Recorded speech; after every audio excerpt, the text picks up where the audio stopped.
There is a market worth more than $600 trillion, a market larger than every stock, every bond, every currency, every piece of real estate on Earth combined. Almost nobody understands it. Most people have never heard of it.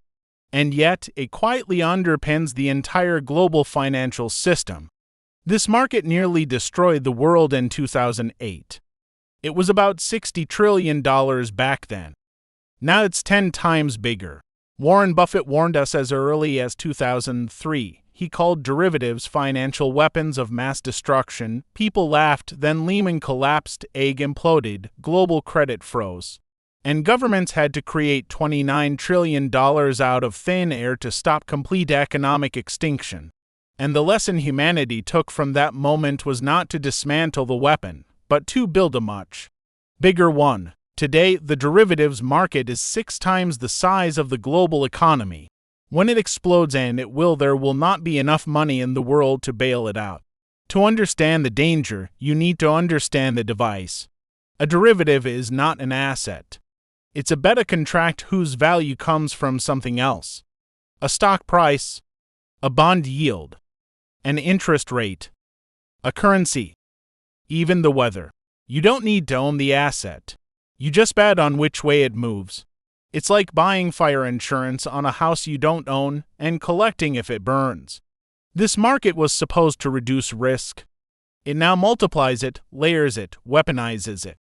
Banks stack leverage on leverage, bets on top of bets, until a single wrong move triggers losses 1,000 times larger than the money they put in. This is why derivatives are so dangerous. A bank can make a $100 million bet with only $1 million of collateral. A 1% market move wipes it out. A 2% move means the bank owes money it doesn't have.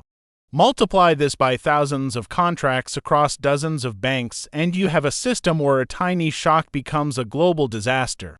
That's exactly what happened in 2008. Lehman Brothers didn't die because of mortgages. It died because of $35 trillion in derivatives tied to those mortgages. When Lehman failed, every institution connected to it faced unexpected losses, credit froze, panic spread, people lost jobs, homes, savings. Egg was even worse. They sold hundreds of billions of dollars worth of credit insurance. Without enough capital to pay when the bets went bad, they needed $180 billion from the government, not to save themselves, but to secretly pay off Goldman Sachs, Deutsche Bank, and the rest of the global financial elite. The message was clear: when derivatives fail, taxpayers pay.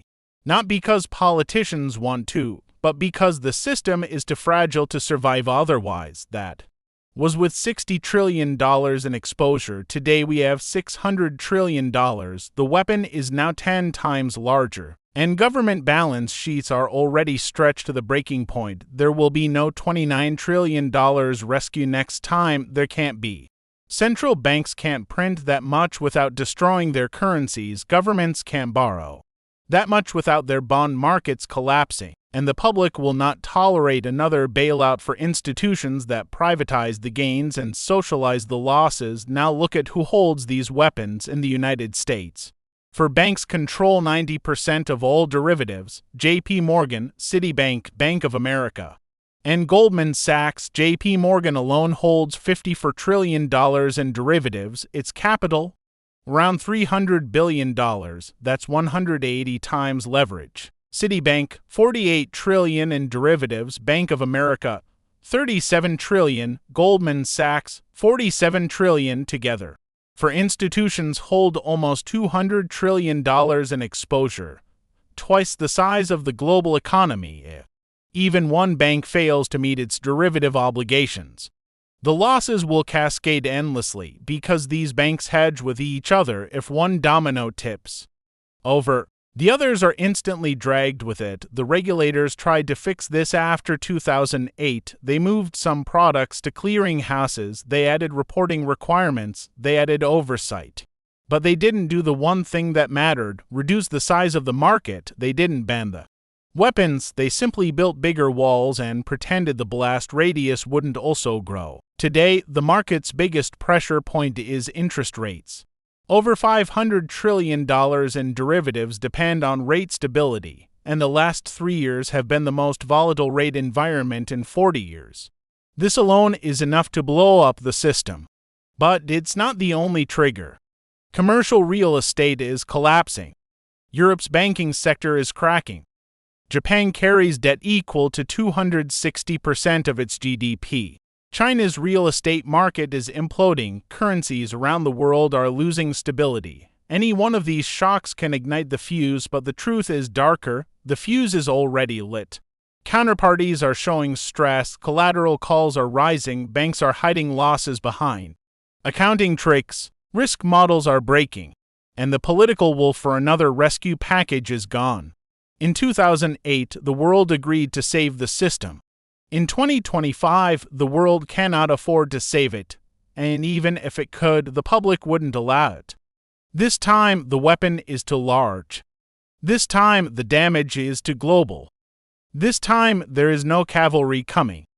When the derivatives machine finally detonates, bank accounts freeze, credit cards stop working, pensions implode, supply chains break, unemployment spikes, governments turn inward, and the crisis moves faster than policymakers can react.